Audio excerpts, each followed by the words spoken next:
네, 기도하고 시작하겠습니다. 우주 만물을 창조하시고 인류 역사를 다스려 가시는 살아계신 아버지 하나님, 오늘 하루도 허락해 주심에 감사드립니다. 마지막 때를 치닫는 이 시대에 우리를 구원해 주시고 또 하나님의 자녀로 삼아 주심에 참으로 감사와 찬양을 드립니다. 주님의 날이 가까운 만큼 더욱더 부끄럽지 않는 삶을 살아갈 수 있도록 도와주시고 우리 각자를 통해서, 교회를 통해서 더욱더 많은 주님의 역사가 나타나기를 간절히 원합니다. 2024년 정확히 한 달 남았습니다. 한 해 계획한 것들 모두가 이루어질 수 있도록 도와주시옵소서. 한 해를 돌아보며 반성하고 또 부지런히 마무리 잘할 수 있도록 지혜와 총명과 능력도 허락해 주시옵소서. 한 해 동안 교회와 함께 해주심에 감사드립니다. 또 우리와 함께 해주심에 감사드립니다. 최선을 다해서 살아왔습니다. 부족한 부분들 주님께서 더욱더 도와주셔서 남은 한 달 또 2025년에 기도한 모든 것들이 또 작심한 모든 것들이 이루어질 수 있도록 도와주시옵소서. 교회와 함께 해주심에 감사드립니다. 오늘도 말씀과 교제와 봉사로 모두에게 주님의 은혜가 함께하기를 간절히 원합니다. 함께하지 못한 형제자매님들 어느 곳에 있든지 주님을 더욱더 사모하고 말씀과 교제를 사모할 수 있는 귀한 마음도 허락해 주시옵소서. 모든 것 주님께 부탁드리며 언제나 우리를 사랑하시는 예수님의 이름으로 기도드렸습니다. 아멘. 네, 창세기 22장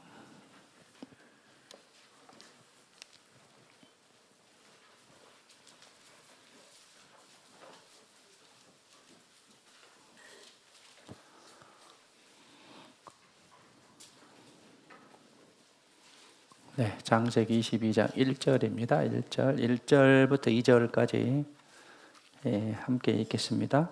그 일 후에 하나님이 아브라함을 시험하시려고 그를 부르시되 아브라함아 하시니 그가 가로되 내가 여기 있나이다. 여호와께서 가라사대 내 아들 내 사랑하는 독자 이삭을 데리고 모리아 땅으로 가서 내가 내게 지시하는 한 산 거기서 그를 번제로 드리라. 이삭을 번제로 드리는 그런 이제 내용인데요. 아브라함의 순종을 통해서 이제 아브라함 믿음을 볼 수 있고 우리가 본받아야 될 그런 믿음의 내용들을 창세기 22장에 말씀하고 계십니다.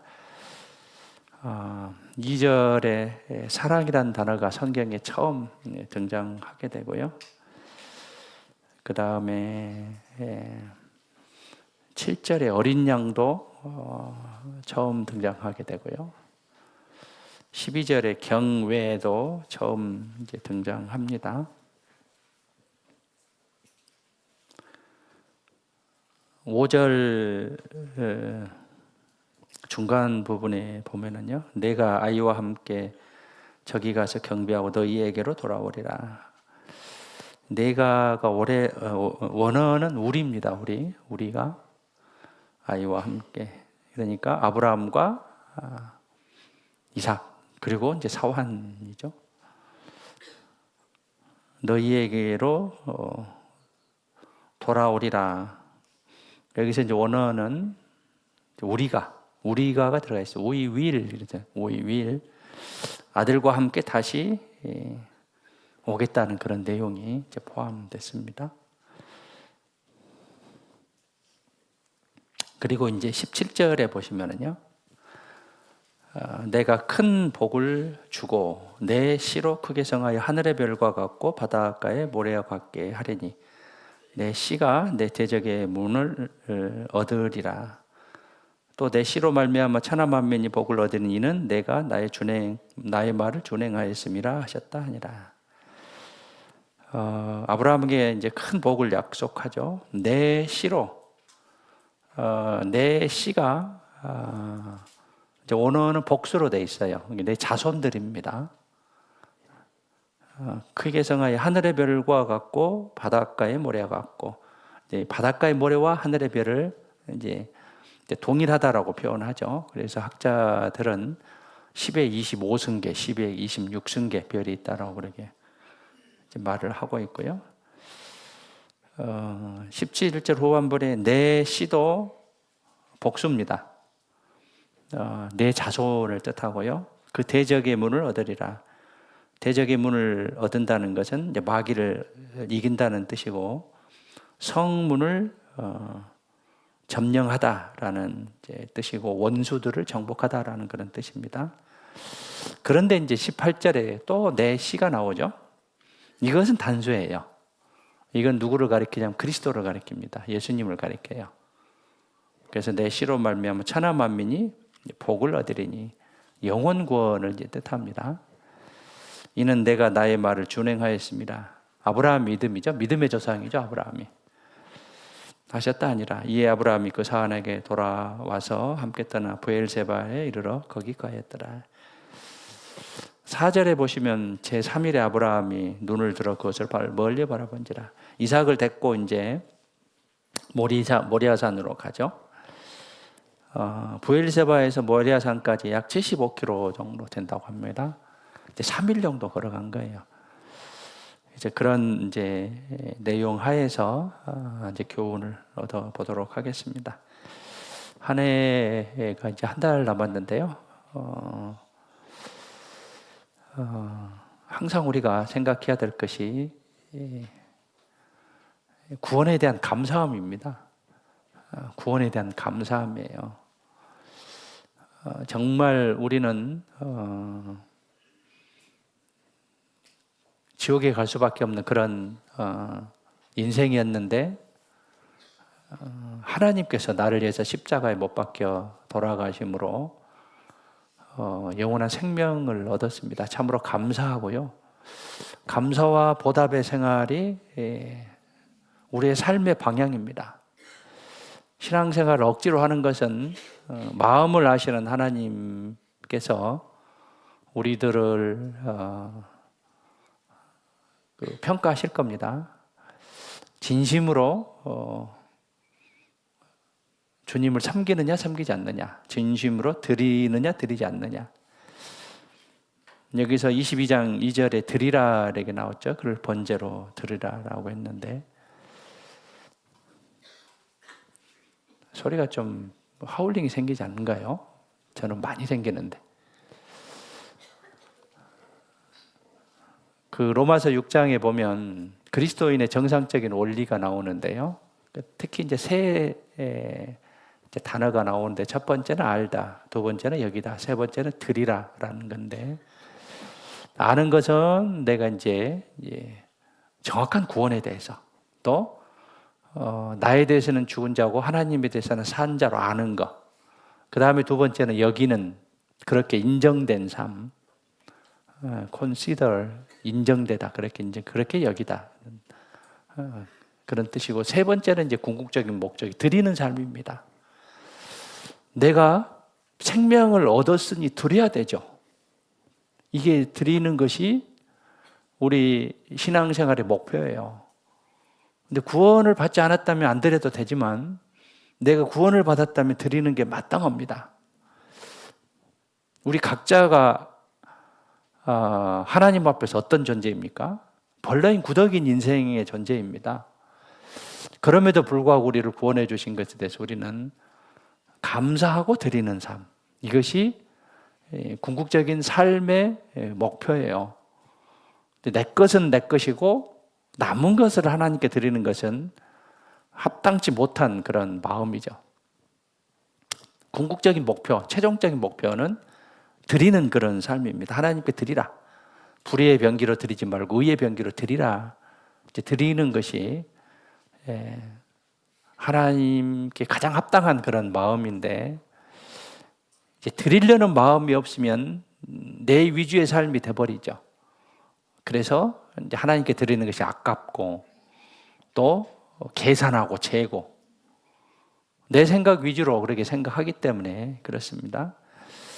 여기 아브라함은 100세에 낳은 아들을 하나님께 드리라고 했을 때 드리죠.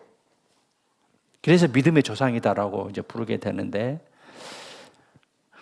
과연 내가 100세에 낳은 아들을 하나님께 번제로 드리라고 해서 드릴 수 있느냐? 가장 중요한 것을 드릴 수 있느냐? 아마 드리기는 힘들 거예요. 그렇지만 아브라함은 이삭을 드렸습니다.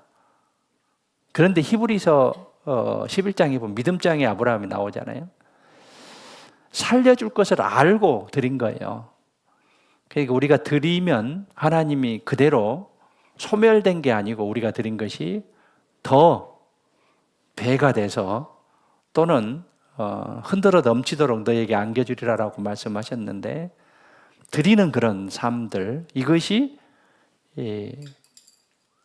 우리가 해야 될 그런 신앙의 방향이고 목표입니다. 구원받은 것에 대한 감사와 수고를 마음에 새기지 않으면 내 것 드리는 것이 아까워요. 그래서 계속 재죠. 이거 드리면, 이거 드리면 어떠는데. 주님께 드리는 헌금도 마찬가지입니다. 내가 계산해서 어느 정도 드리고 내 것 먼저 쓰고 하나님께 드리는, 이거는 바람직하지 못해. 감사하는 마음으로 드리는 것이죠. 11조가 뭡니까? 9개는 내 것이고 1개는 주님께 드리는 겁니까? 그게 아니에요. 전부가 주님 것인데 그 표시로 1개를 드리는 거예요. 그런데 그거를 제대로 하지 않는 것은 믿음이 있는가 없는가, 믿음의 여부를 한번 생각해 볼 필요가 있습니다. 임원이 됐든 아니면 그 성도가 됐든 간에 감사하는 마음으로 드리는 것이죠. 내가 생명을 얻었기 때문에. 만약에 내가 또는 내 자식이 급률에 휩쓸려 가고 있는데 누군가 구해줬어요. 얼마나 감사합니까? 얼마나 감사합니까? 그런데 그것을 감사하단 말로 다 끝내버리면 안 되잖아요. 평생에 물질로 보상은 하지 못하지만 마음에 정말 감사하는 마음으로 가슴에 안고 살아야 될 것인데, 구원은 이보다도 훨씬 더 큰 것입니다. 하나님의 초월 통치하잖아요. 모든 것을 초월할 수 있는 게 하나님의 은혜고 또 감사와 보답이 신앙생활의 방향이죠. 그래서 12월에 접어들면서 내가 감사하는 생활을 했는지 아니면 내 계산에 의해서 한 해를 살았는지에 대해서 생각해보는 그런 시간이 됐으면 좋겠습니다. 아브라함은 100세 때 낳은 아들을 번제로 드리라고 했을 때 드렸습니다. 그래서 하나님이 네가 정말 나를 경외하는 줄 알았다라고 하고 큰 복을 주죠. 17절 18절에 큰 복을 주게 됩니다. 내 자손이 성하게 하고 내 자손이 이 마귀와 싸움에서 이기게 하고 또 내 씨로 말미암아 네 조상 후손들로 말미암아 천하 만민이 복을 얻을 수 있는 영원 구원에 대한 복입니다. 궁극적으로 이는 18절에 이는 내가 나의 말을 준행하였으므로, 순종입니다. 순종했을 때 이런 축복이 주어지는 것이죠. 순종하지 않으면 축복이 갈까 말까 하겠죠. 갈까 말까. 하나님이 줄까 말까. 그래서 아브라함 믿음을 통해서 정말 나에게 가장 중요한 것을 하나님께 드릴 수 있는 그런 마음과 믿음을 가졌으면 좋겠고요. 누구나 완전한 믿음을 갖지는 못하지만 계속적으로 노력하는 것이죠. 그리고 가장 기본적인 것은 하나님 앞에서 모든 것을 아시는 그런 하나님이시죠. 우리 마음도 아시고 행위도 아시고 그 하나님 앞에서 부끄럽지 않는 그런 평가를 받았으면 좋겠습니다. 22장 1절에 보면 그 일 후에 하나님이 아브라함을 시험하시려고 시험에는 두 가지 종류가 있는데요. 하나님이 주시는 시험과 사단 마귀가 주는 그런 시험이 있습니다. 세상에도 시험이 많이 있죠. 학교 다닐 때 기말고사, 중간고사, 학년 말고사, 또 졸업고사, 또 대학 졸업할 때 논문 발표해야 되고, 또 이제 직장에 대한 시험이 있고, 자격증 시험이 있고, 승진 시험이 있고,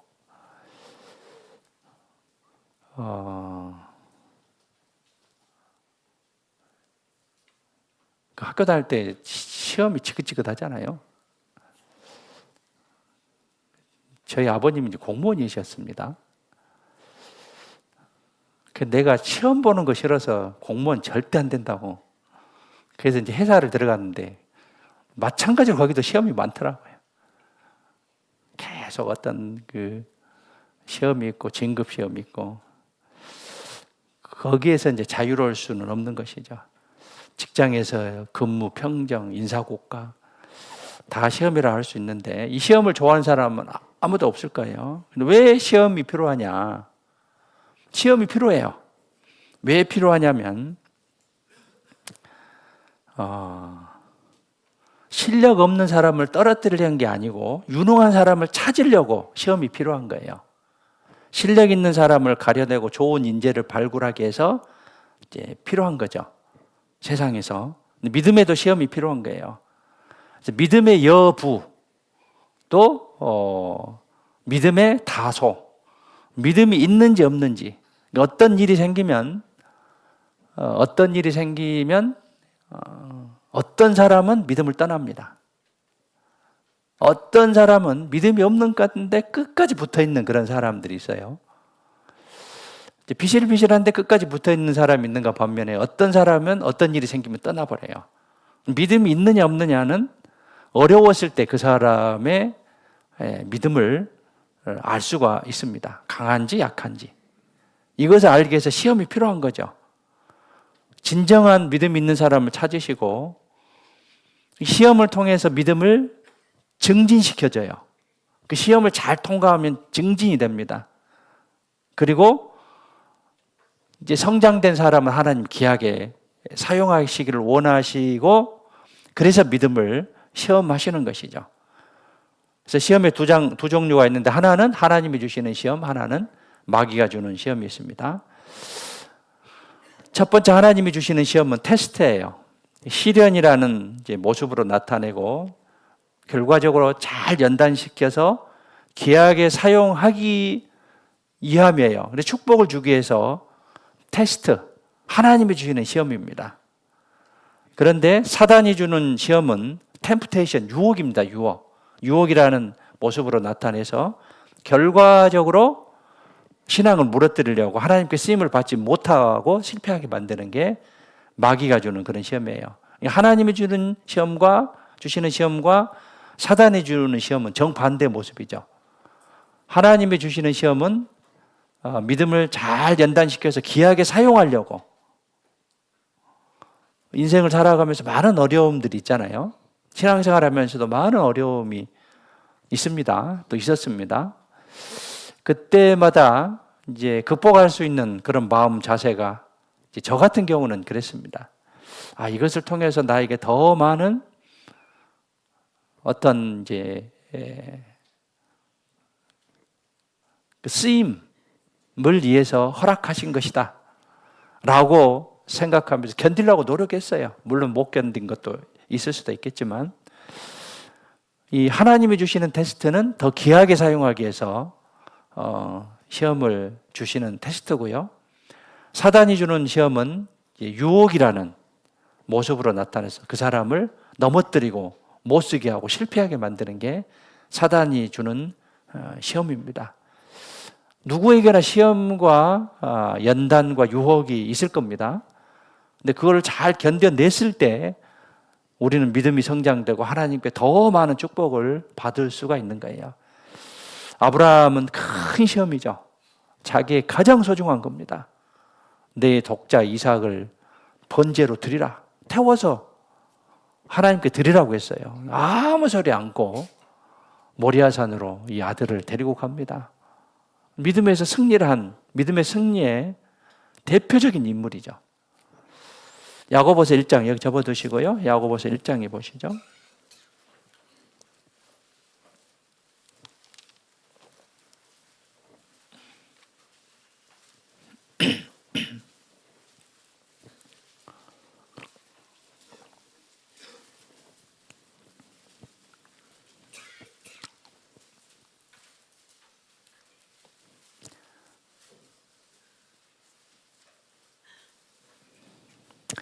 일장 2절에 보시면은요.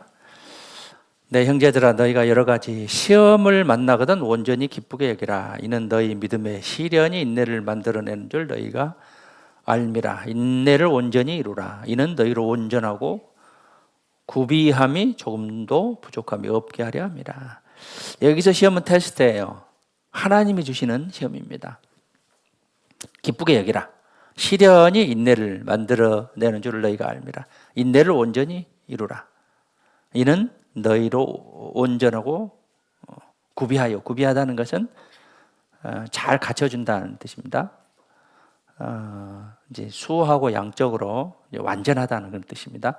구비하여 조금도 부족함이 없게 하려면 이 테스트, 시험은 이것을 통해서 그 사람에게 많은 축복, 연단을 잘 견디면 축복해 주기 위해서 테스트를 허락하신 겁니다. 그런데 13절에 보시면 사람이 시험을 받을 때 여기서 시험은 템프테이션, 마귀의 시험이에요. 시험을 받을 때 내가 하나님께 시험을 받는다 하지 말지니 하나님은 악에게 시험을 받지도 아니하시고 친히 아무도 시험하지 아니하시니라. 오직 각 사람이 시험을 받는 것은 자기 욕심에 끌려 미혹됨이니 욕심이 잉태한즉 죄를 낳고 죄가 장성한 사망을 낳느니라. 16절 함께 읽으시죠. 내 살아가는 형제들아 속지 말라. 테스트와 템프테이션, 이것을 잘 구분할 줄 알아야 돼요. 13절의 시험은 사단 마귀의 시험이에요. 그래서 하나님께 시험 받는다고 하지 말라라는 거예요. 성경이 좀 어렵죠. 같은 단어인데 이제 원어는 이제 다른 게. 그래서 하나님이 주시는 시험은 우리를 연단하게 해서 시험하십니다. 이 마태복음 6장 13절에 보면 이제 주기도문이 나오죠. 우리를 시험에 들게 하지 마옵시고 다만 악에서 구합시다. 여기서 시험은 템프테이션이에요. 유혹이에요. 이 유혹들 또는 시험을 잘 견뎌냈을 때 우리는 믿음이 더 증진되고 감사함과 하나님이 더 귀하게 쓰임을 받는 거예요. 그래서 이 구원을 잘 할 줄 알아야 되고 하여튼 두 가지 다 이겨내는 게 우리의 삶의 과정이다라고 이제 볼 수 있습니다. 하나님이 주시는 시험을 통해서는 자신이 하나님 앞에 더욱더 가까이 나아가기 위해서 무엇이 부족한 것을 살펴봐야 돼요. 하나님이 이런 시험을 주신 것, 테스트를 한 것은 내가 뭐가 부족하지? 라는 걸 살펴봐야 되고, 사단이 주는 시험을 통해서는 하나님에게서 떨어지거나 끊어지게 하는 어떤 욕심이나 죄가 없는지 살펴봐야 돼요. 그러니까 14절에 야고보서 1장 14절 오직 각 사람이 시험을 받는 것은, 여기서 시험은 이제 템프테이션이죠. 유혹이죠. 자기 욕심에 끌려 미혹된다라고 했어요. 자기 욕심이나 죄가 있지는 않는 것인지 이것을 잘 살펴봐야 된다는 것이죠. 하나님은 시험은 허락하십니다. 테스트, 시험은 허락하십니다. 그런데 그 시험을 함께 하실 때 분명히 우리가 기억해야 될 것이 임마누엘의 하나님이셔요. 함께 계셔요. 함께 계셔요. 그 일본의 이제 에토 슈샤코의 침묵이라는 그런 책이 있는데요. 이제 복음이 들어가서 많은 사람들이 이제 순교를 당합니다. 그래서 이제 바닷가에다 십자가를 이제 걸어놓고 거기에 이제 걸어놔요. 그 물이 이제 들어옵니다. 물이 들어오면 이제 숨을 못 쉬어서 죽잖아요. 근데 거기서 이제 그런 글귀가 나오죠. 하나님, 저들을 구해 주십시오. 저들의 고통이 얼마나 심하겠습니까? 그때 이제 거기에 에토슈샤코의 침묵에 이런 글귀가 쓰여져 있죠. 내가 저들을 방관한 게 아니라 함께 고통을 느끼고 있다라고 이제 그런 글귀가 나와요. 하나님이 시험을 겪을 때 함께 하시고 도와주시는 그런 하나님, 임마누엘의 하나님이십니다. 시련을 주시는 목적은 실패와 멸망이 아니고 영광과 상급을 주시기 위한 거예요. 그래서 그걸 잘 이겨내야 됩니다. 그렇지 않으면 신앙이 절대로 성장하지 못하고 우리가 메뚜기와 같은 신앙과 말과 같은 신앙을 가져야 되잖아요. 메뚜기는 뛰어넘고 고난이 있을 때 뛰어넘고 말은 직진입니다. 그런데 뛰어넘지 못하면 거기서 넘어져 버리면 우리에게 영광과 상급이 주어지지 않는 거예요. 베드로전서 1장에 봐보시죠.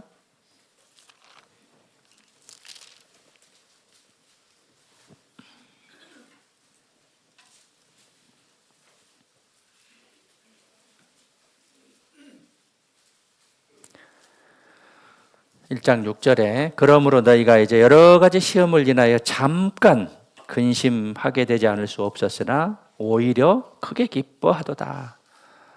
너희 믿음의 시련이 불로 연단하여도 없어질 금보다 더 귀하여 예수 그리스도 나타나실 때 칭찬과 영광과 존귀를 얻게 하려 함이라. 불로 연단하여도 없어질 금보다 더 귀하다. 금의 용융점이 1064도입니다. 은혜의 용융점은 960.5도고 금보다 더 귀하게 하나님 여기시고 예수 그리스도 나타나실 때, 주님 오실 때, 재림하실 때 영광, 칭찬과 영광과 존귀를 얻게 하는 것. 이것이 시련을 주시는 목적입니다. 영광과 상급을 주기 위한 겁니다. 아브라함은 그것을 이겨냈습니다. 그래서 네 자손들이 바닷가의 모래와 같이 하늘의 별들과 같이 많을 것이다. 그리고 너의 씨로 인해서 너 자손으로 인해서 특히 예수님을 통해서 영원 구원의 복이 주어질 것이다 라는 축복을 받게 되는 것이죠. 우리 신앙도 마찬가지입니다. 내가 믿음 생활을 하는데 많은 과정들이 있어요. 어려움들이 있어요. 어려움 없는 사람 있습니까? 다 있어요. 근데 그거를 이겨냈을 때 나를 통해서 다른 사람에게 나의 신앙도 증진될 뿐만 아니라 다른 사람에게 파급 효과가 있는 것이죠. 그래서 내가 신앙에 섰을 때 내 가족이 신앙에 서고 내가 신앙에 섰을 때 구역에 영향을 미치고 교회에 영향을 미치는 거예요. 근데 내가 항상 뒤에서 방관자로서 아웃사이더로서 인사이더가 아닌 아웃사이더로서 그냥 몸만 왔다 가는 마음은 없는 몸만 왔다 가는 그런 신앙은 결코 성장하지 못합니다. 결코 성장하지 못해요. 그래서 한 주간, 한 해간 내 믿음을 한번 뒤돌아볼 수 있는 그런 12월이 됐으면 좋겠고요. 그 12월 한 달, 정확히 한 달 남았잖아요. 그 한 달을 통해서 하지 못했던 그런 계획들을 다 마무리를 잘 하셨으면 좋겠습니다. 구원받은 지 시간이 지나고 세월이 흘렀는데 그냥 그 모양 그 모습대로 살면 하나님이 얼마나 실망하고 한탄하시겠습니까? 자녀들을 키우는데 열심히 하지 않아. 게을러. 부모의 마음이 어떻습니까? 옆에 이제 이웃에게도 마찬가지예요. 열심히 사는 사람들 보면 어려운 환경에서 열심히 산다라는 그런 마음의 감동을 받는데 맨날 백수로 이렇게 놀면 그게 무슨 감동을 주겠습니까? 우리 신앙도 각 개인의 신앙도 마찬가지예요. 내 신앙이 먼저는 가장 중요하고 주위의 그런 그리스도인으로서 빛과 소금이 되는 그런 모습이 되셨으면 좋겠습니다. 시험의 방법이 시련입니다. 시련.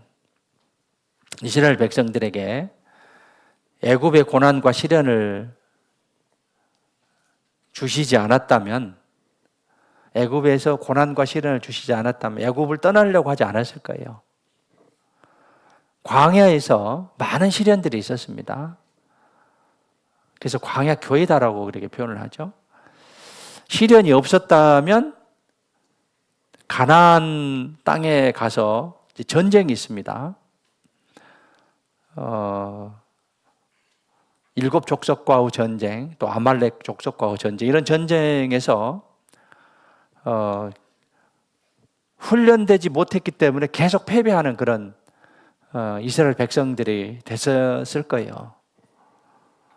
그런데 실현되는 그런 과정 속에서 이스라엘 백성들은 노예에서 군대로 변화되는 그런 삶을 살아갔던 거예요.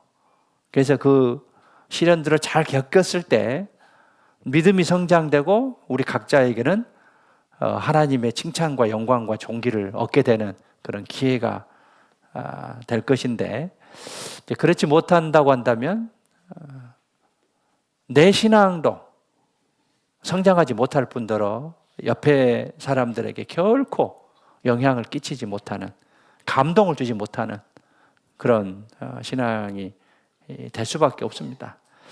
그래서 그런 시련들을 통해서 내가 성장할 수 있는 기회다라는 그런 감사함으로 받아들였을 때 우리의 믿음은 더욱더 성장할 것이고 전보다는 더 성장하는 그런 믿음이 될 것입니다. 믿음은 성장의 특징이 있죠. 그래서 위로는 자라고 옆으로는 전파되고 앞으로는 전진하고, 각 개인의 신앙이 성장되고 옆으로는 복음이 전파되고, 또 앞에 어려움이 있으면 메뚜기와 같이 뛰어넘고 말과 같이 전진하는 그런 믿음의 특징이 있는데, 우리도 이제 그런 믿음을 가지고 살았으면 좋겠습니다.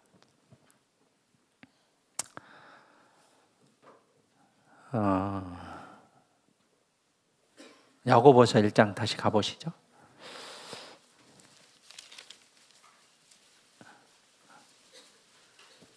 13절에 사람이 시험을 받을 때, 여기서 시험은 유혹입니다. 템프테이션. 내가 하나님께 시험을 받는다 하지 말지니 하나님은 악에게 시험을 받지도 아니하고 친히 아무도 시험하지 아니하시느니라. 오직 각 사람이 시험을 받는 것은 자기 욕심에 끌려 미혹됨이니 욕심이 잉태한즉 죄를 낳고 죄가 장성한즉 사망을 낳느니라. 마귀는 미혹하기 위해서 시험합니다.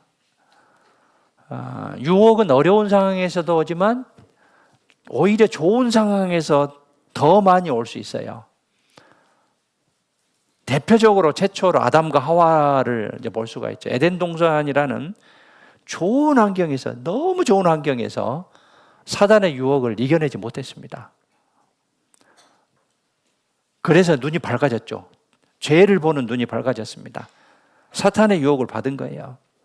다윗도 마찬가지죠. 예루살렘의 궁전에서 안락한, 편안한 그런 시간에 유혹을 받아서 간음죄와 살인죄를 지었습니다. 가룟 유다도 마찬가지죠. 예수님의 제자로 모든 이적과 기적을 체험했음에도 재물의 유혹으로 예수님을 배반했습니다. 재물의 유혹으로. 재물이, 이것이 문제죠. 생활에 필요하지만 많은 것들을 넘어뜨리게 하죠. 사람을 비겁하게 만들고 신앙생활을 못하게 하고, 이 재물은 결국은 공술의 공수거죠. 빈손으로 왔다 빈손으로 가는 인생인데, 죽으라고 이제 벌고 남겨놓았는데 그것은 내 것이 되지 못한다는 것을 생각하지 않기 때문에 그것 때문에 많이 넘어지는, 일상에서도 넘어지고 신앙생활도 넘어지는 이제 그런 것을 우리가 이제 초월하는 그런 믿음이 됐으면 좋겠고요. 욕심이 잉태한 즉 죄를 낳고 제가 장성한 즉 사망을 낳죠. 남자와 여자와 만나며 결혼하면 생명이 탄생하죠. 우리의 욕심과 마귀의 시험이 만나면 죄를 낳게 돼 있어요. 잉태된 것은 품고 있다가 반드시 밖으로 나와요. 그러니까 치중진언, 또 농담 속에 진심이 들어있다, 그런 이제 말들이 있잖아요. 우리 마음 속에 실족하고 싶은 마음이 있기 때문에 실족한 거예요. 누가 나를 건드려봐, 나 교회 안 나와. 누가 다른 나를 중상모략하면 내가 이거 안 한다. 신앙적으로 손해보는 그런 결론을 내리는 경우가 있는 것은 내 마음속에 그것을 품고 있었기 때문이다 라고 볼 수 있어요. 이것이 언젠가는 밖으로 나옵니다. 평소에 마음속에 품고 있던 그런 죄들이 기회를 엿봅니다. 그래서 반드시 그것이 나오도록 돼 있어요. 그래서 그 죄가 우리 마음을 장악하지 못하도록 말씀으로 무장해야 돼요.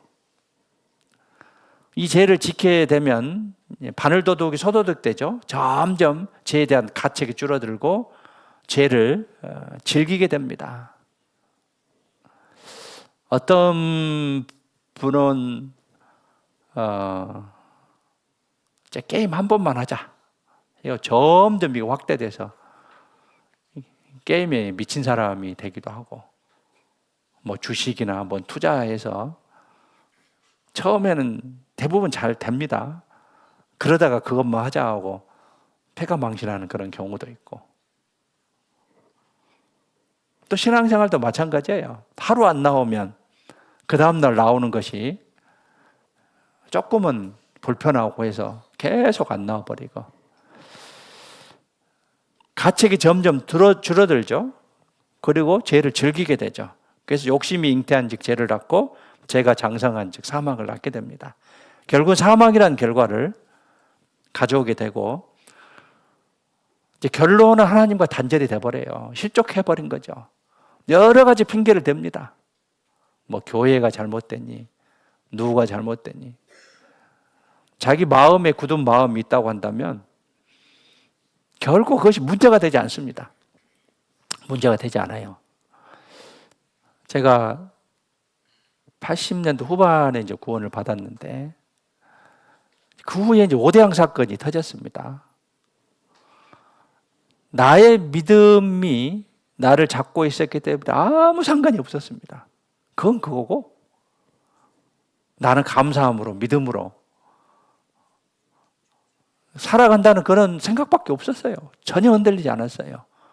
그런데 어떤 분들은 그래, 그럼 그렇지 하고 이제 실족하는 사람도 있었을 것이고요. 지금도 마찬가지예요. 교회 생활하면 누구 때문에, 또는 어떤 환경 때문에, 내 가족 때문에, 여러 가지 또 누구 때문에 나 신앙생활 못 한다, 바꿔주라. 또 누구 때문에 이 구역은 싫다. 누구 때문에 나는 안 한다. 이따가 나가면 임원들 발표할 겁니다. 그런 생각 안 가졌으면 좋겠습니다.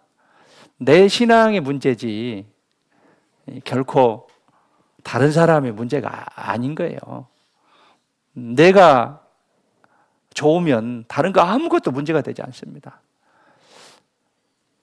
결혼할 때 그러잖아요. 눈에 콩깍지 쓰면 모든 걸 초월하잖아요. 옛말에 그런 말도 있잖아요. 눈에 콩깍지 쓰면 곰보도 이쁘게 보인다고. 요즘은 그런 사람 없는데 예전에 그런 사람들 종종 있었어요. 믿음도 마찬가지입니다. 어떤 자기의 문제지 상대방의 문제로 돌린 것은 그것은 합당한 모습이 아닙니다. 서양 속담에 사단이 유혹할 때 주로 쓰는 말, 누구나 다 하는 일이다. 너만 하는 거 아니다. 그 다음에 두 번째는 대수롭지 않는 일이다. 별일 아니다. 그리고 세 번째는 이번 한 번뿐이다. 딱 한 번만 하자. 이것이 이제 마음속에 들어오게 되면 행동으로 옮기게 되죠. 그러나 이제 말씀을 붙잡고 있으면 그것을 이겨낼 수가 있는 거예요. 이 루터가 이런 말을 했습니다. 새가 머리로 날아다니는 것은 어쩔 수 없지만 어쩔 수 없죠. 제가 몇 달 전에 여름에 아침에 걸어오는데 새똥을 내가 맞아가지고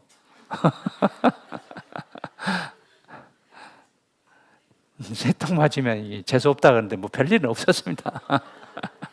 하여튼 뭐 그런 것도 있는데 새가 머리로 날아다니는 것은 어쩔 수 없지만 머리에 둥지를 트는 것은 막을 수 있는 것이죠. 그래서 야고보서 4장 봐보시죠. 4장 7절에 보시면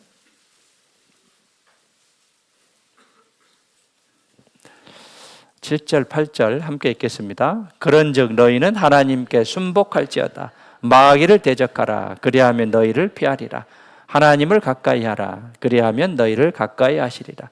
죄인들아 손을 깨끗이 하라. 두 마음을 품은 자들아 마음을 섬기게 하라. 순복하다가요, 어떤 뜻이냐면 원래 자신보다 더 낮은 위치에 두라 이런 뜻입니다. 자신보다 더 낮은 위치에 두라. 이게 이제 순복하다예요. 순복하는 그런 마음이 없기 때문에 어떤 것을 하려고 했을 때, 또 부탁했을 때 돌같이 산다는 마음이에요. 바늘로 찔러도 안 들어가요. 순복하는 그런 마음이 아니죠. 감사하고 수고하고 희생하는 그런 마음이 아니죠. 하나님이 주시는 시련은 예기치 않게 오지만 대개 이제 사단이 주는 시험은 서서히 다가와요. 서서히. 그래서 죄에 빠지지 않는 가장 좋은 방법, 처음부터 단호하게 죄를 거절하는 것이 가장 죄에 빠지지 않는 그런 방법입니다. 살 빼는 다이어트 하는 사람들이 이제 노력하잖아요. 다. 우리가 보기에 정말 날씬한 사람도 살 빼야겠다고 그런 분도 계시고, 한국 사람의 여자들 대부분이 자기가 비만이다라고 이야기하잖아요. 그래서 이제 나 안 먹어야겠다. 마트 가면 보지도 않겠다. 지나쳐야겠는데 가다 보니까 사줘요. 사고 오늘만 먹자. 항상 그래서 다이어트는 언제부터예요? 내일부터. 그러니까 그것이 잘 안 되는. 이게 이제 마귀가 주는, 우리에게 주는 마음이죠. 죄를 이기는 방법은 하나님의 말씀이 채워져야 돼요. 컵에 물이 차 있으면 공기가 안 들어가잖아요. 근데 물이 빠지면 공기가 이제 차듯이. 시편 119편 보시죠.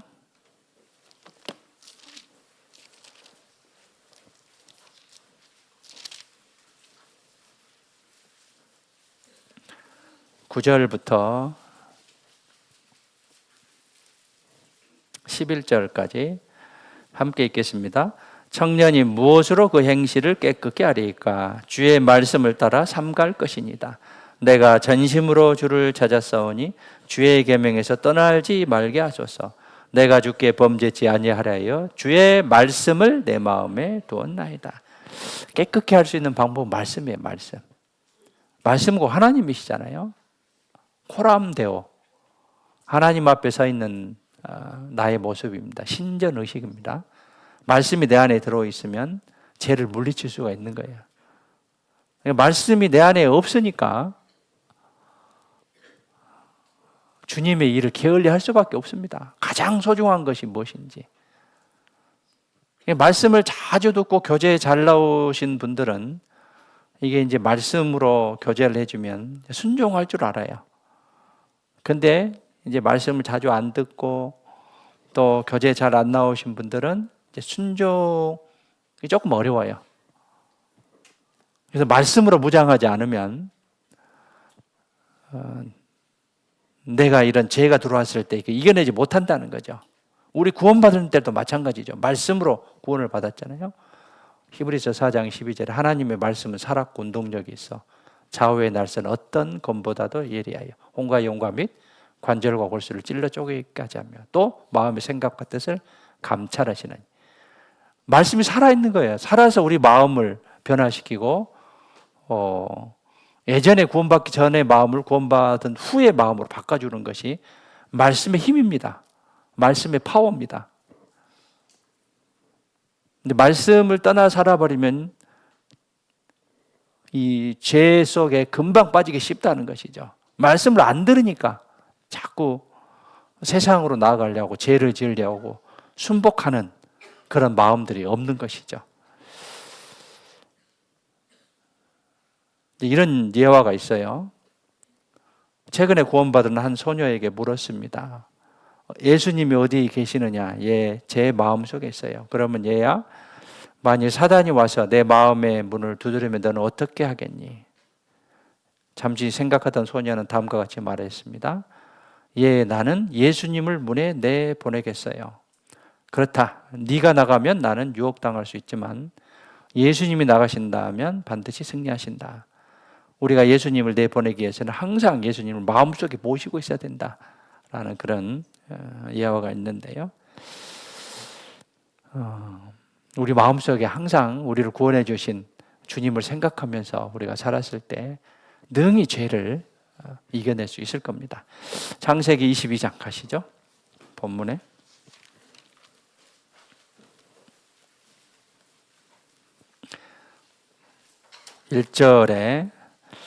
(1절부터 2절까지) 그 일 후에 하나님 아브라함을 시험하시려고 그를 부르시되 아브라함아 하시니 그가 가로되 내가 여기 있나이다. 여호와께서 가라사대 내 아들 내 사랑하는 독자 이삭을 데리고 모리아 땅으로 가서 내가 내게 지시한 한 산 거기서 그를 번제로 드리라.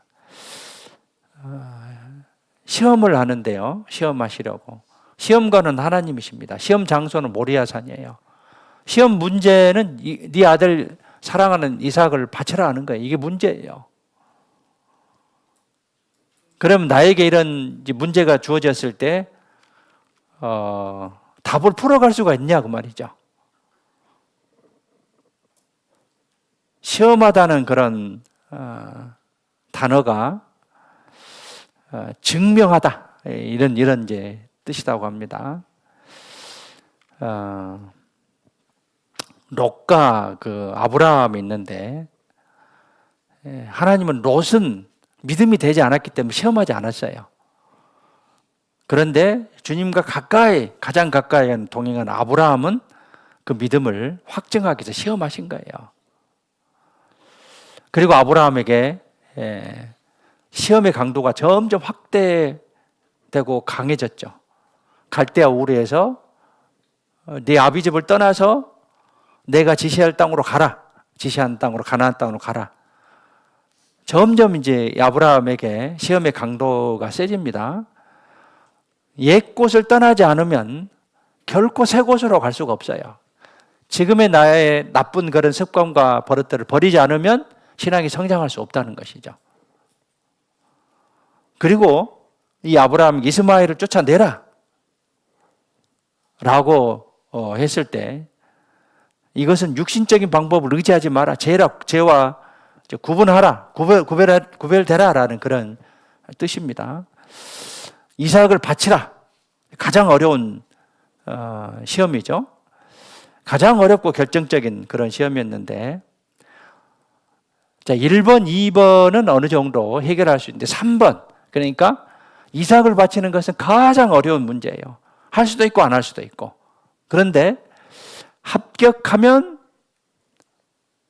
더 귀하게 쓰임을 받는데 불합격하면 영영 버릴 수도 있어요.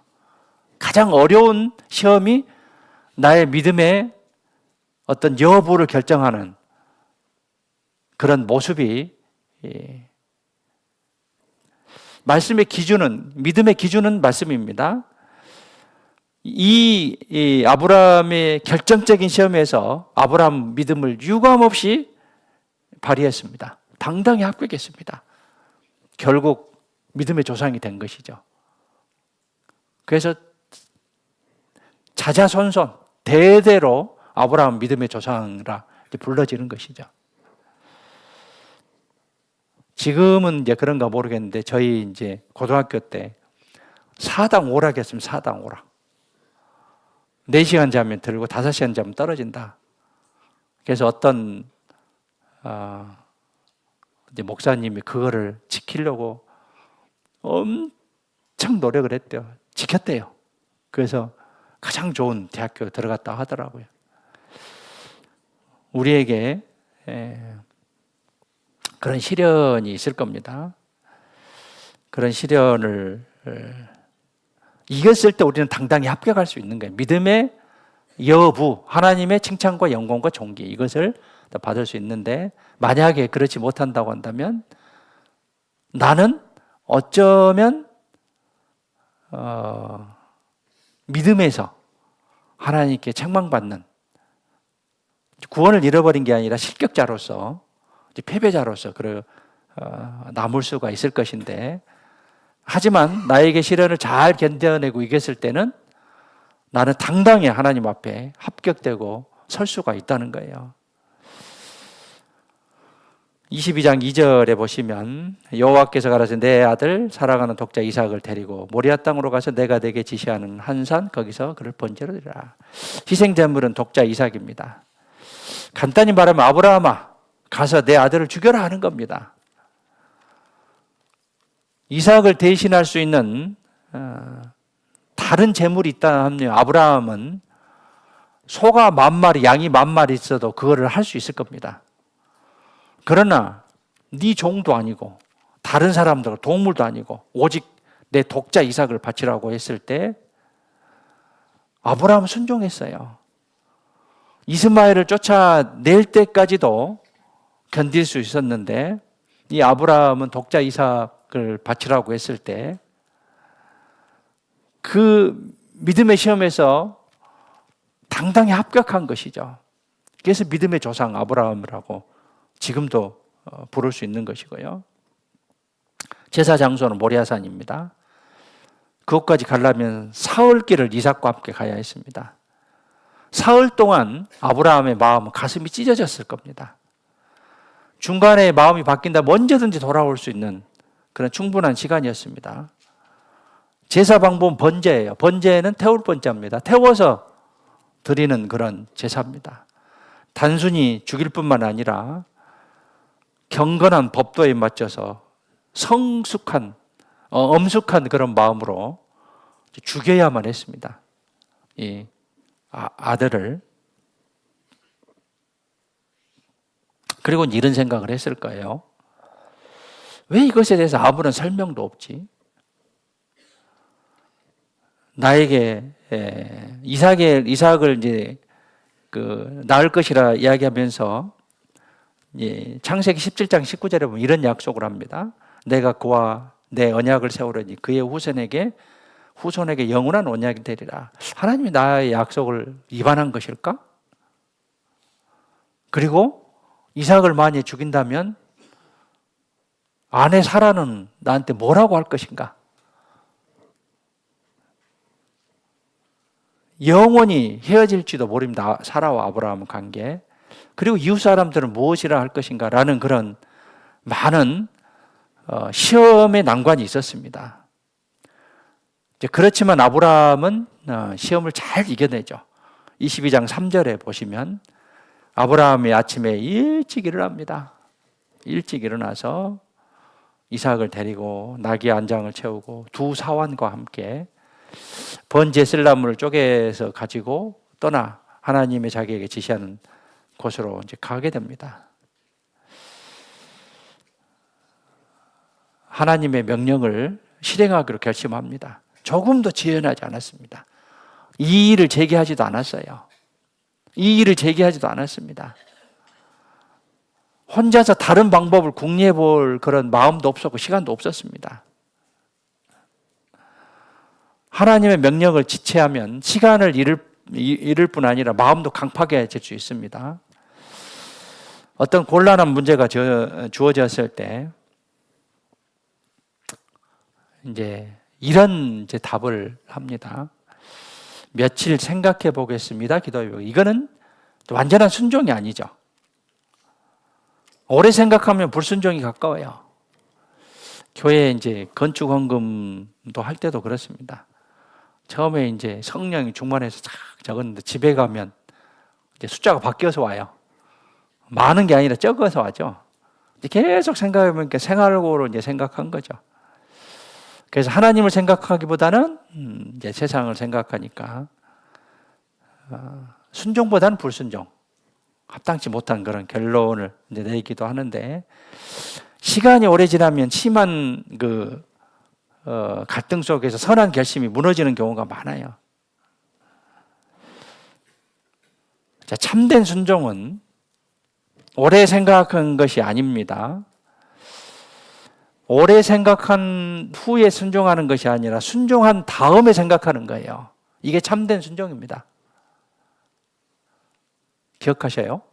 참된 순종은 오래 생각한 후에 순종한 것이 아니라 순종한 다음에 순종하는 게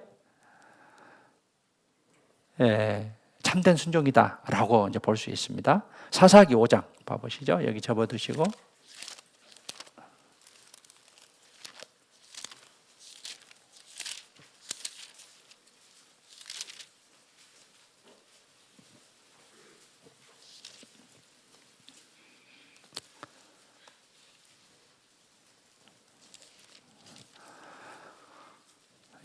사사기 5장은 드보라와 바락의 노래죠.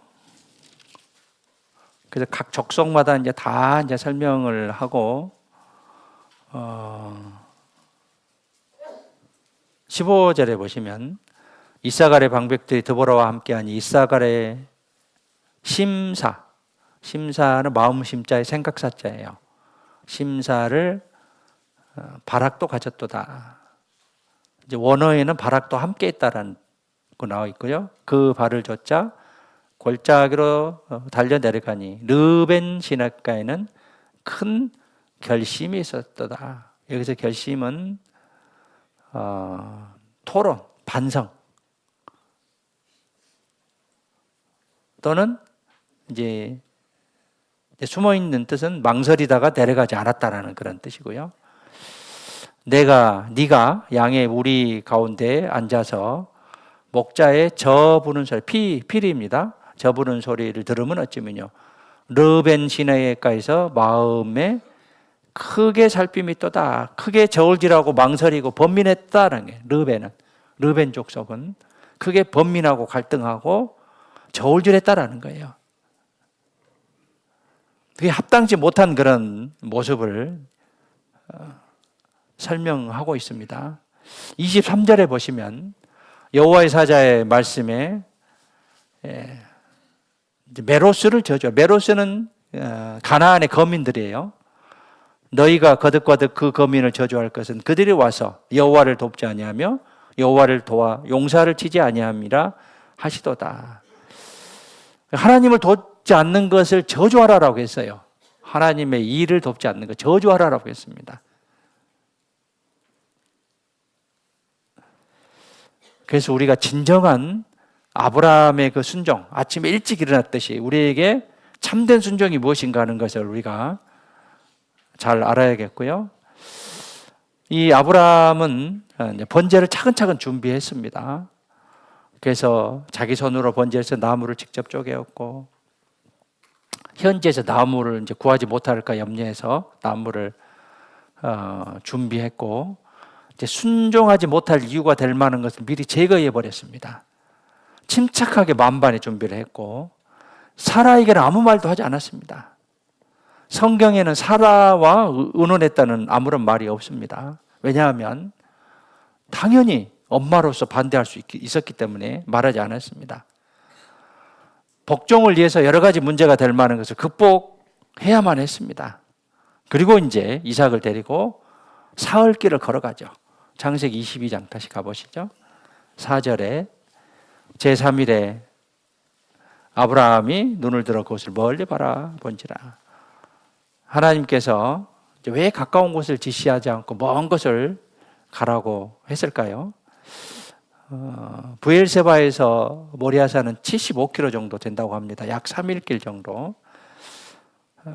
사흘이니까 얼마든지 바꿀 수 있는 그런 기간이었습니다. 그러나 아브라함은 사흘이 지나도록 동일한 마음으로 변함없는 순종을 했습니다. 동일한 마음으로 변함없는 순종이에요. 이게 이제 우리가 바라는 그런 믿음의 모습이 아브라함의 모습, 동일한 믿음으로 동일한 순종입니다. 금이 귀한 이유가 뭡니까? 세월이 지나도 녹슬지 않아요. 색의 변화가 없어요. 화려하지 않습니다. 은은히 빛납니다. 정금이 되려면 1064도의 단련이 필요해요. 정금이 되려면 먼저 단련돼야 되고, 우리와 같이 우리가 이제 본받아 할 신앙이 정금 같은 신앙이에요. 정금같이 변하지 않는 것이 진짜 신앙이에요. 진짜 신앙입니다.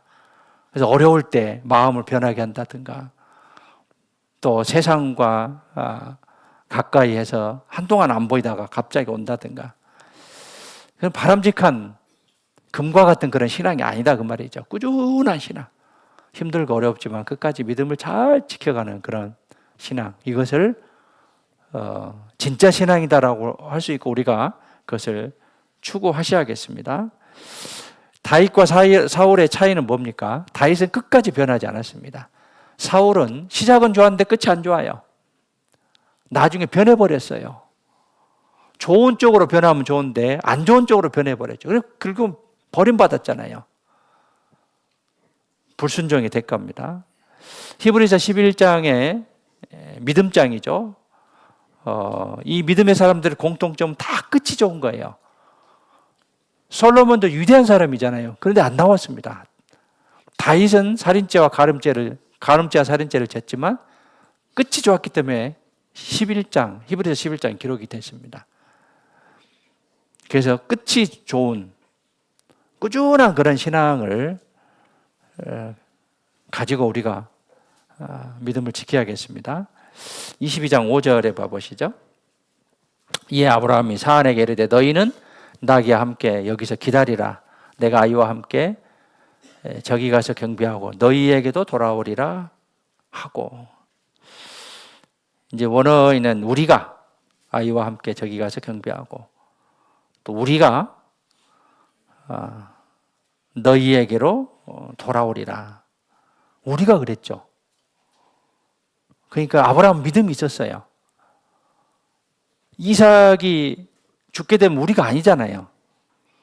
혼자잖아요. 내가 그래야 하는데 우리가, 이게 원어에는 우리가 적어졌어요. We will, 영어성에 그렇게 되어 있습니다. 아들과 함께 다시 올 것을 아브라함은 믿음을 가지고 있었던 거예요. 그래서 이삭을 번제로 드릴 때 이 이삭은 100세에 낳기 때문에 온 집안의 기염둥이였을 겁니다. 이 종들이 방해할 수 있어요. 주인님 통촉하시옵소서, 고정하시옵소서 라고 그렇게 간절하게 매달릴 수 있었어요. 이것이 반대되기 때문에 너희들 여기 있어라, 사안들. 방해할 수 있는 그런 요인들을 전부 제거하고 이 이삭만 데리고 갔었죠. 우리가 하나님께 순종할 때는 순종을 해방하는 모든 것들, 이걸 떨쳐버리고 나가야 돼요. 근심과 걱정, 이런 것들을 떨쳐버리고 나가야 순종의 방해가 되지 않습니다. 핑계가 될 만한 것을 미리 제거해야 된다는 것이죠. 아담과 하와는 죄를 짓기 전에는 신학자들이 오감이 통한 그런 존재였을 것이다. 우리와 어떤 그 생각 자체가 완전히 다른 그런 존재였습니다. 근데 죄 지으면서 우리가 똑같은 인간이 됐다라고 그렇게 이야기를 하는데, 그런 완전한 모습으로 하나님이 창조하셨는데 죄를 지음으로 핑계를 댔죠. 이 핑계를 댈 만한 걸 없애야 되는데 핑계를 댄 거죠. 사울왕도 사무엘상 15장에 아말렉 족속 진멸하라고 했죠. 다할 진짜에 멸할 멸자죠. 다 죽이라고 했는데 좋은 것을 남겨뒀습니다. 핑계는 백성들이에요. 백성들. 핑계 될 만한 것을 완전히 아브라함은 제거를 했습니다.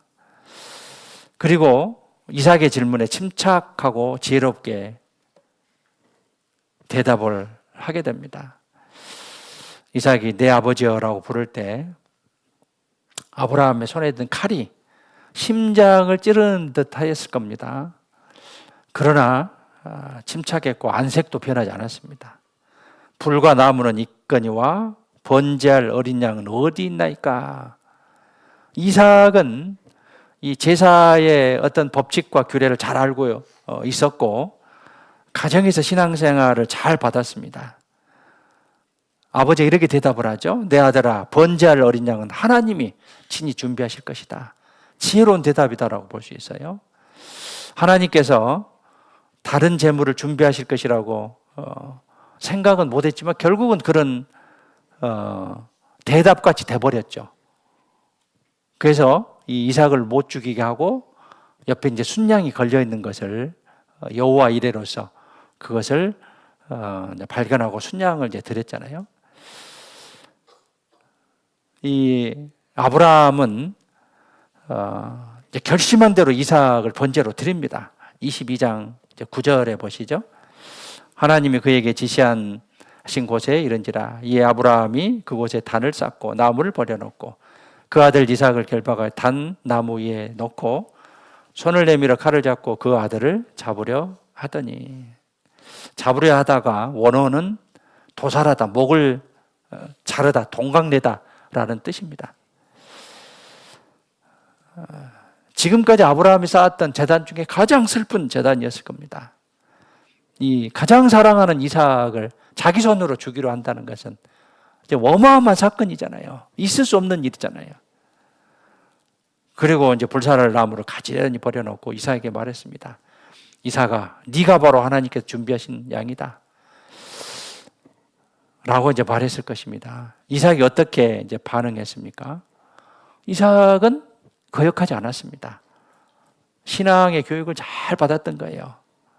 살려달라고 예언했다든가 또는 도망치려 했다 이런 내용들이 없습니다. 늙은 아버지와 몸싸움을 했다든가 이런 내용도 찾아볼 수 없어요.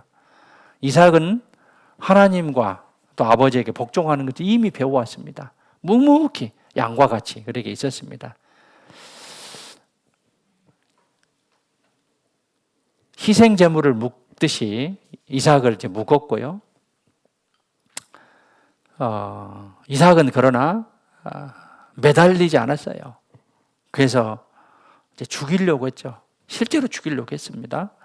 12절에 보시면, 11절에도 보시면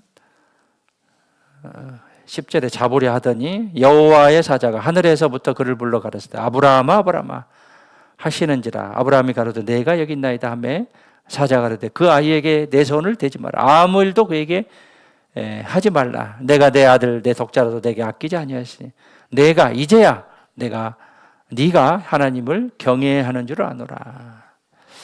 놀라운 기적이 일어났습니다. 하나님의 다급한 소리입니다. 아브라함아 아브라함아. 시험을 통과했어요. 여호와 이레입니다. 13절에 아브라함이 눈을 들어 살펴본지 한 수양이 뒤에 있는데, 수양은 여기서 예수님의 모형이다라고 볼 수 있어요. 뿔이 숯불에 걸렸는지라 아브라함이 가서 그 수양을 가져다가 아들을 대신하여 번제로 드렸더라. 시험을 통과했습니다. 얼마나 감사합니까? 아브라함이 그 땅 이름을 여호와 이레라 하였으며, 여호와 이레는 하나님께서 준비하신다라는 뜻입니다. 밑에 난하주에 있습니다. 오늘까지 사람들이 이르기를 여호와의 산에서 준비되리라 하더라. 여호와의 사자가 하늘에서부터 두 번째 아브라함을 불러 가라사대 여호와께서 이르시기를 내가 나를 가리켜 맹세하노니 내가 이같이 행하여 내 아들 내 독자를 아끼지 아니하신지요. 내가 내게 큰 복을 주고 내 씨로 크게 성하여 하늘의 별과 같고 바다의 모래와 같게 하리니 내 씨가 그 대적의 문을 얻으리라. 마귀를 이기는 내 자손들이. 그리고 18절에 또 내 씨, 너의 씨인데 이거는 그리스도의 모형입니다. 천하 만민이 복을 얻으리니 영원 구원이죠. 영원 구원의 복이죠. 이는 내가 나의 말을 준행하리라 순종이 이런 결과대로 나온 거예요. 순종이 이런 결과를 낳는 거죠. 이에 아브라함이 그 사원에게로 돌아와서 함께 떠나 부엘세바에 이르러 거기 거하였더라. 얼마나 극적인 그런 순간들이고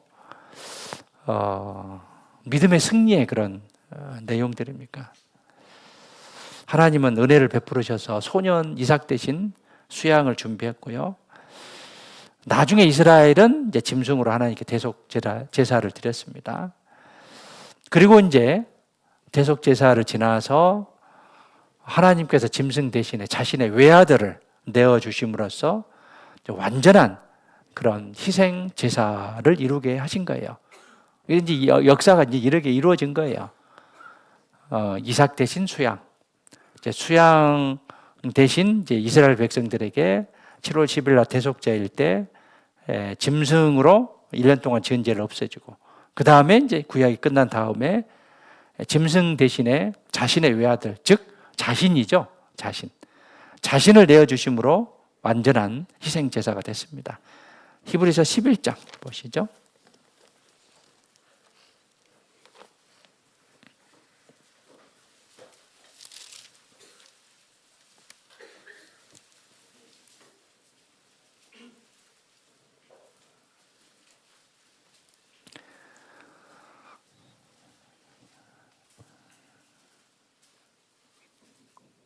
(17절부터 19절) 자, 창세기는 3,500년 전에 기록된 말씀이고 히브리서는 1,900년 전에 기록된 말씀입니다. 1,600년간의 간격이 있는데 이거 이제 창세기 22장하고 히브리서 11장 17절하고 연결이 되는 게 짝이 있다라고 했죠. 이사야 34장 16절에 짝이 있다라고 했죠. 17절부터 19절 함께 읽겠습니다. 아브라함은 시험을 받을 때 믿음으로 이삭을 드렸으니 저는 약속을 받은 자로 돼 그 독생자를 드렸느니라. 저에게 이미 말씀하시기를 내 자손이라 칭할 자는 이삭으로 말미암으리라 하셨으니 저가 하나님이 능히 죽은 자 가운데서 다시 살리실 줄로 생각한지라. 비유컨대 죽은 자 가운데서 도로 받은 것이니라. 저가 하나님이 능히 죽은 자 가운데서 다시 살리실 줄로 생각한지라.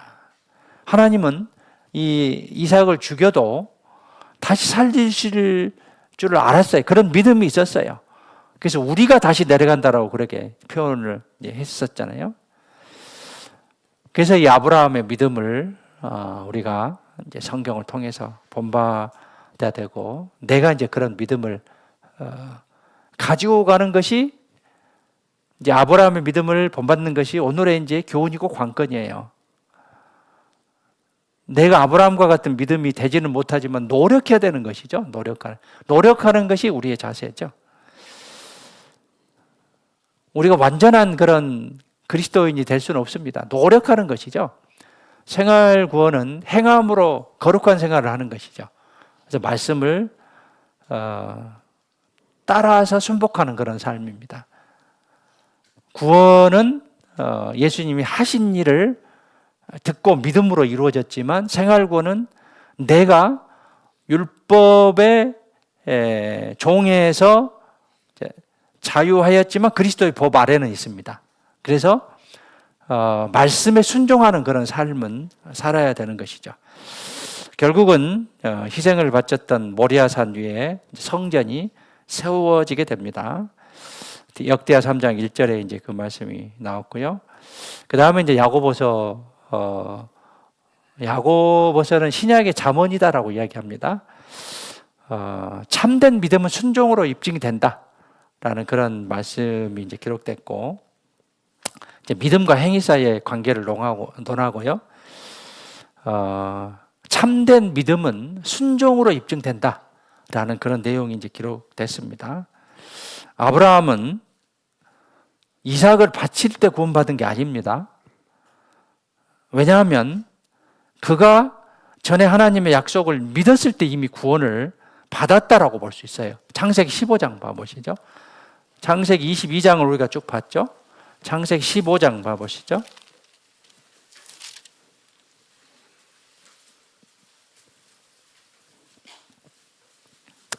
15장 6절에 보시면 함께 읽으시죠. 아브라함이 여호와를 믿으니 여호와께서 이를 그의 의로 여기시고, 믿는다라는 표현이 또 최초에 언급됩니다. 아브라함이 여호와를 믿으니 여호와께서 이를 그의 의로 여기셨다라고. 이미 이때 이제 구원을 받았다라고 볼 수 있어요. 사도 바울은 구원은 오직 믿음으로 되는 것을 말했죠. 야고보는 구원받은 믿음이 있는 사람이라면 순종이라는 행함으로 그 믿음을 증명해야 된다라고 이야기하고 있습니다. 22장은 믿음으로 이삭을 이제 드렸는데, 이미 아브라함은 15장에 보면 믿음이 있는 사람이었기 때문에 이게 가능했던 거예요. 믿음이 있는 사람에게 가능했던 거예요. 우리에게 어려운 일이 있었을 때 믿음의 여부는 굉장히 중요합니다. 믿음 있는 사람과 없는 사람 정반대 결론을 내리기도 합니다. 그리고 믿음이 큰 사람과 적은 사람은 또 정반대 결론을 내리기도 해요. 성령에 쫓아 살아가는 그런 삶은 주님의 말씀을 쫓아가는데 성령을 쫓아가지 않는, 그냥 구원만 받았다라고 생각하면 세상을 쫓아가는 그런 삶을 살아가는 사람의 모습일 수 있어요. 그렇다면 내가 무엇을 쫓아가느냐라는 것을 잘 생각해 보셔야 되고요. 믿음의 여부, 첫 번째 중요하고, 두 번째는 믿음의 다소예요. 많냐 적으느냐. 말씀을 듣는데, 집회를 하는데, 또 교제를 나가는데 내 우선순위를 어떻게 하느냐. 주님께 드리는 것도 우선순위를 누구에게 하느냐. 이거는 믿음의 다소예요.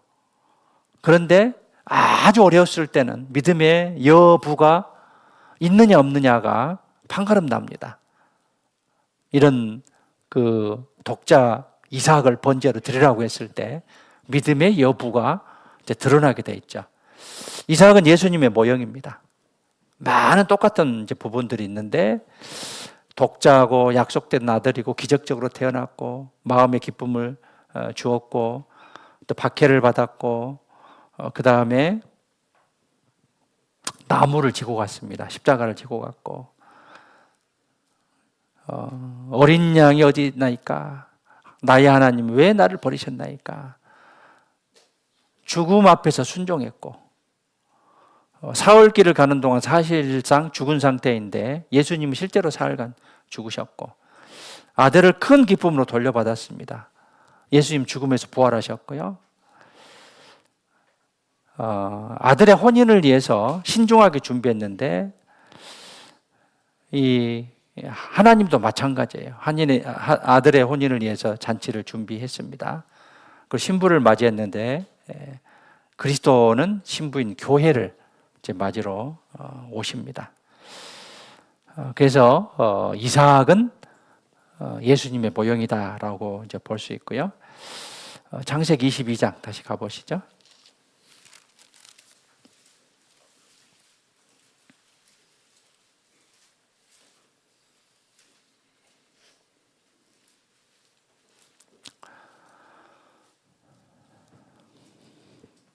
내 사랑하는 이삭을 번제로 드리라 라고 2절에 이제 말씀하고 계시는데, 아브라함에게 가장 귀한 것은 재산도 아니었고 건강도 아니었고 명예도 아니었습니다. 독자 이삭이었습니다. 하나님은 가장 귀한 것, 생명보다 귀한 그것을 달라고 하십니다. 나에게 달라고 하셔요. 이 아브라함에게 이삭은 가장 아픈 급소였습니다. 이 하나님은 아브라함의 가장 아픈 급소를 쳤어요.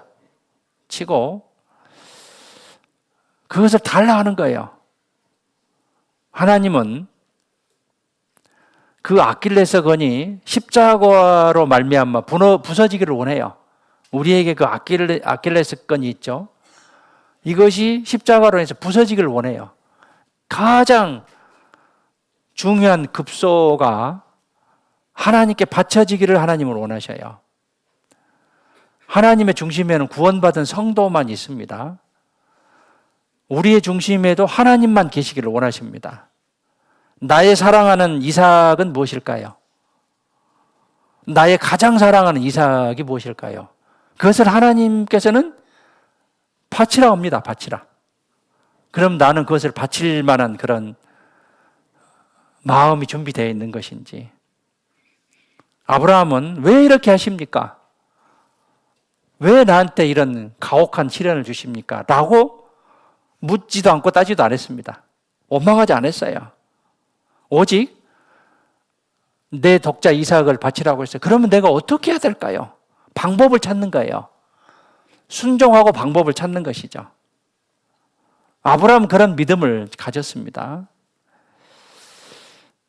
종교개혁자 마틴 루터는 진실한 성도는 언제나 왜라고 묻지 않고 무엇을 할까요? 어떻게 할까요? 라고 묻는다라고 이야기를 했습니다. 왜 합니까? 왜 해야 됩니까? 라고 이제 물어보는 게 아니라 그러면 어떻게 할까요? 내가 무엇을 할까요? 라고 묻는 것이 진실한 성도다라고 말을 했습니다. 22장 5절에 봐보시죠. 이에 아브라함이 사안에게 이르되 너희는 나귀와 함께 여기서 기다리라. 내가 원하는 우리입니다. 아이와 함께 저기 가서 경배하고. 그러니까 아브라함과 이삭이죠. 너희에게로 우리가 너희에게로 돌아. 아브라함과 이삭입니다. 아들을 죽이는 행위가 예배를 드리는 것인가? 우리에게 최고의 예배는 순종과 복종이에요. 우리에게 최고의 예배는 순종과 복종입니다. 찬송을 부르든가 설교를 듣든가 간증을 하든가 교제를 하는가 이것을 예배의식이라고 합니다. 그런데 참된 예배는 하나님의 뜻을 알고 인정하고 그 뜻에 복종하는 것, 이것이 참된 예배다라고 볼 수 있어요. 이것이 참된 예배입니다. 히브리서 5장 8절에 그가 아들이시라도 받으신 고난으로 순종함을 배워서 아들이라도 받으신 고난으로 순종함을 배웠다라고 했어요. 마태복음 26장 봐보시죠.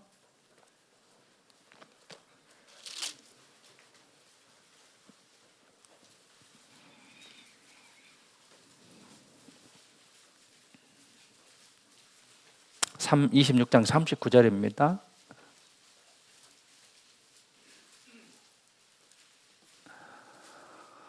(39절) 함께 읽겠습니다. 조금 나아가사 얼굴을 땅에 대시고 엎드려 기도하여 가라사대 내 아버지여 만일 할만하시거든 이 잔을 내게서 지나가게 하옵소서.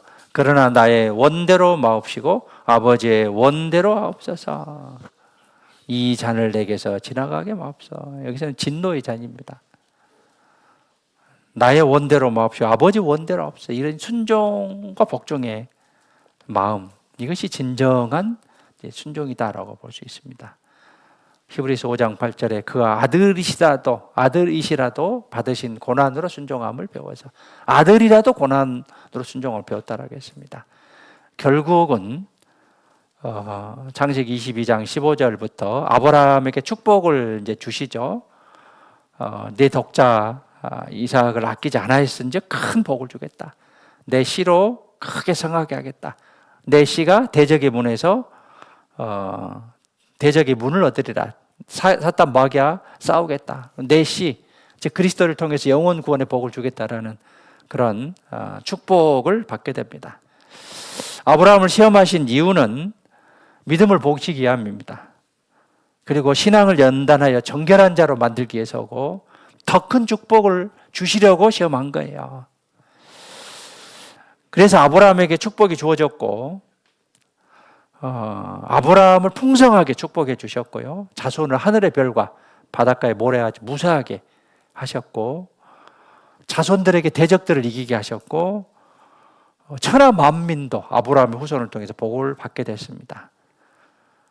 그것에 대한 근간은 22장 창세기 22장 18절 보시죠. 22장 18절에 내 씨로 말미암아 천하 만민의 복을 얻으리니 이제 뒤에 말씀이죠. 이는 내가 나의 말을 준행하였음이라 하셨다 하니라. 순종과 복종, 이것이 축복의 근간이었습니다. 순종과 복종.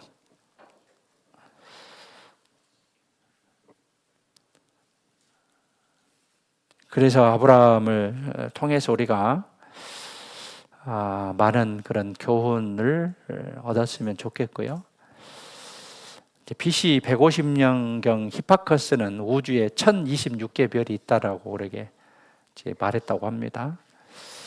예수님 당시 로마 과학자 프톨레미는 별의 수요를 1056개 있었다고 말했고, 1600년대 갈릴레오는 별의 수를 수천 개다라고 말을 했고요. 오늘날 알려진 바에 의하면 인간의 육안으로 볼 수 있는 별은 약 4,000개 정도 된다고 이야기를 합니다. 아인슈타인은 우주의 별이 10의 25승계 정도 있다고 하고, 또 학자는 10의 26승계 있다고 합니다. 10의 25승계나 26승계는 1부터 20을 센다고 했을 때 100만 조년, 10만 조년을 세야 돼요. 그 정도 많은 별들이 이제 우주에 있습니다. 첨단 과학도 그걸 다 셀 수는 없죠. 그런데 여기 하늘의 별과 같고 바다의 모래가와 바닷가의 모래와 같게 하는 하나님의 약속대로 이스라엘 백성들은 지금 이제 회복된 그런 시대에 살고 있습니다. 그래서 아브라함은 이 자기의 가장 중요하고 아픈 그런 급소가 있었는데, 이게 독자 이삭이었는데 하나님께 드리라고 했을 때 이 아브라함 드렸어요. 그래서 많은 축복을 받았습니다. 우리도 이런 시련, 시험 테스트가 있을 겁니다. 또 마귀에 대한 유혹, 템프테이션도 있을 건데 이겨내야 됩니다. 그랬을 때 존귀와 영광과 칭찬을 받을 것이 분명하기 때문에 우리에게 그런 기회는 언제든지 주어집니다. 이길 수 있는 그런 믿음의 소유자가 됐으면 좋겠습니다. 22장 1절 2절 함께 읽겠습니다. 그 일 후에 하나님이 아브라함을 시험하시려고 그를 부르시되 아브라함아 하시니 그가 가로되 내가 여기 있나이다. 여호와께서 가라사대 내 아들 내 사랑하는 독자 이삭을 데리고 모리아 땅으로 가서 내가 내게 지시하는 한 산 거기서 그를 번제로 드리라. 12절 함께 읽으시죠. 사자가 가라사대 그 아이에게 내 손을 대지 말라. 아무 일도 그에게 하지 말라.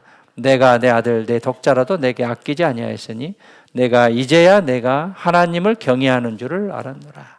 18절 함께 읽겠습니다. 또 내 씨로 말미암아 천하 만민이 복을 얻으리니 이는 내가 나의 말을 준행하였음이라 하셨다니라. 네, 오늘 이삭을 번제로 드린 아브라함 믿음에 대해서 교훈을 받아봤습니다. 우리가 따라갈 수는 없지만 같을 수는 없지만 따라가는 그런 신앙을 가졌으면 좋겠습니다. 네. 나가시면 이제 임원 내용이 이제 있을 것이고요. 구역도 조금 바뀌었고요. 이제 바뀐 이유는 안 하겠던 사람 때문에 어쩔 수 없는 바뀜이었습니다. 할 수 없어요, 그는. 그랬고 이해해 주시고, 혹시 이제 대부분이 제가 연락은 했지만 믿음이 되실 만한 분은 연락을 안 했습니다. 믿음이 되실 만한 분은 연락을 안 했어요. 그래서 순종하는 그런 마음들을 가졌으면 좋겠고요. 전체적인 이제 병화는 이제 봉사회장단이 이제 바뀌었습니다. 봉사회장, 총무가 바뀌었고, 그다음에 교회학교 부장이 바뀌었고, 전체적인 구도는 그렇습니다. 이제 그렇게 아시고요. 가시면 이제 자기 구역 잘 파악하셔서 혹시 누락되든가 도저히 나는 여기 안 되겠다라고 하면 말씀하시면 이제 반영은 해드리겠습니다. 그러나 꼭 해준다는 대답은 하지 않겠습니다. 왜냐하면 여러 가지 이제 조건들이 있고요. 첫 번째는 형제들의 교제상, 그 다음에 자매들의 부엌에 일하는 숫자, 그 다음에 누구와 어떤 관계, 또 임원 선장의 문제, 이런 여러 가지 이제 복잡한 문제들이 있기 때문에 옮기는 것은 사실 어려운 일인데, 그렇지 않으면 다 그냥 못하겠다, 죽겠다, 그러면 또 한번 생각해 보겠습니다. 하여튼 올 한 해 이제 수고하셨고요. 한 달 남았는데 마무리 잘 하시고 또 계획 잘 하시고, 이제 임원은 오늘까지입니다. 내일부터는 새로운 체제로, 오늘 임원 발표까지는 오늘까지 하시고 내일부터는 새로운 체제로. 그러면 이제 구역 모임도 혹시 바뀔 수도 있는데, 그는 이제 구역에서 알아서 이제 그렇게 하시면 되겠습니다. 네, 수고하셨고요. 끝나면 이제 갈릴리 수료식 있겠습니다. 기도하겠습니다. 하나님 감사합니다. 구원해 주시고 하나님의 자녀로 삼아 주심에 감사드립니다. 오늘 창세기 22장에 아브라함의 믿음에 대해서 교훈을 얻었습니다.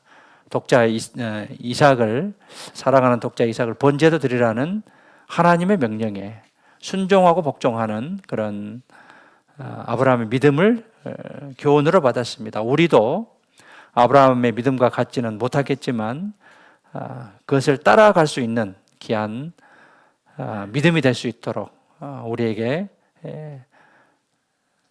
큰 믿음을 허락해 주셨고, 앞으로 여러 가지 시험이 있다 하더라도 능히 이겨낼 수 있는 그런 믿음의 소유자가 될 수 있도록 도와주시옵소서.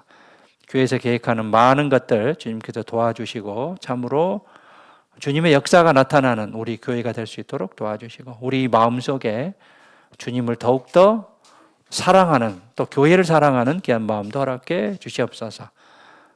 모든 것 감사드리며 이후에 모든 시간 자비롭고 전능하신 주님의 손에 부탁드리며, 언제나 우리를 사랑하시는 또 죄악 가운데서 구원해 주신 고마우신 예수님의 이름으로 기도드렸습니다. 아멘.